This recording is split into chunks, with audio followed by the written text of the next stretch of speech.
നിരോധിത ഭീകര സംഘടനയായ പോപ്പുലർ ഫ്രണ്ട് ഓഫ് ഇന്ത്യക്ക് വിവരങ്ങൾ ചോർത്തി നൽകിയെന്ന ആരോപണം നേരിട്ട ഉദ്യോഗസ്ഥനെ തന്ത്രപ്രധാനമായ സ്പെഷ്യൽ ബ്രാഞ്ചിൽ നിയമിച്ച ഉത്തരവ്.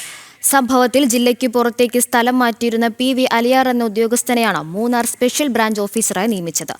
ആരോപണ വിധേയരായ ഉദ്യോഗസ്ഥരെ രഹസ്യാന്വേഷണ വിഭാഗത്തിൽ നിയമിക്കരുതെന്ന കർശന നിർദ്ദേശം നിലനിൽക്കെയാണ് ഇത് മറികടന്നുള്ള നിയമനം. 2022 മൂന്നാർ ഭാഗത്തെ പോപ്പുലർ ഫ്രണ്ട് സാന്നിധ്യത്തെക്കുറിച്ച് റിപ്പോർട്ട് നൽകിയ സ്പെഷ്യൽ ബ്രാഞ്ച് ഉദ്യോഗസ്ഥരുടെ കുടുംബ വിവരങ്ങൾ ഉൾപ്പെടെയുള്ള ഡേറ്റ മൂന്നാർ പോലീസ് സ്റ്റേഷനിലെ കമ്പ്യൂട്ടറിൽ നിന്ന് ചോർന്നിരുന്നു. SDPIയുടെ പ്രാദേശിക ഗ്രൂപ്പുകളിൽ അംഗങ്ങളായിരുന്ന PV അലിയാർ എന്ന ഉദ്യോഗസ്ഥരും മറ്റു രണ്ടുപേരുമായിരുന്നു പ്രതിസ്ഥാനത്തുണ്ടായിരുന്നത്.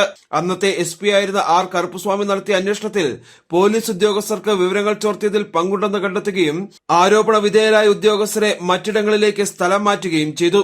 ഇതിനിടെയാണ് അലിയാർ എന്ന ഉദ്യോഗസ്ഥനെ മൂന്നാർ ട്രാഫിക് പോലീസിലേക്ക് തിരികെ എത്തിച്ചത്. പുതിയ സർക്കാർ അധികാരത്തിലെത്തിയതിന് പിന്നാലെയാണ് ആരോപണ വിധേയനായ ഉദ്യോഗസ്ഥനെ ട്രാഫിക്കിൽ നിന്നും തന്ത്രപ്രധാനമായ സ്പെഷ്യൽ ബ്രാഞ്ചിലേക്ക് മാറ്റിയത്. ആ ഉദ്യോഗസ്ഥർ പോലീസിന്റെ വളരെ ഗൗരവമുള്ള തന്ത്രപ്രധാനമായ ഔദ്യോഗിക രേഖകൾ തീവ്രവാദ സ്വഭാവമുള്ള സംഘടനയ്ക്ക് പോപ്പുലർ ഫ്രണ്ട് പോലെയുള്ള ഇസ്ലാമിക തീവ്രവാദ സംഘടനയ്ക്ക് ചോർത്തി കൊടുക്കുന്നു.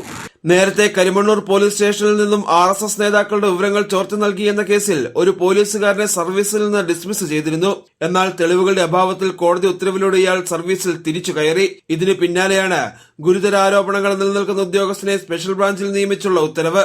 ആരോപണ വിധേയനായ ഉദ്യോഗസ്ഥൻ രഹസ്യാന്വേഷണ വിഭാഗത്തിലെത്തിയതോടെ പോലീസിന്റെ നീക്കങ്ങളും തന്ത്രപ്രധാനമായ വിവരങ്ങളും വീണ്ടും ചോരുമോ എന്ന ആശങ്കയും വിവിധ രാഷ്ട്രീയ സംഘടനാ നേതാക്കൾ മുമ്പോട്ട് വയ്ക്കുന്നുണ്ട്. ജനം, ഇടുക്കി.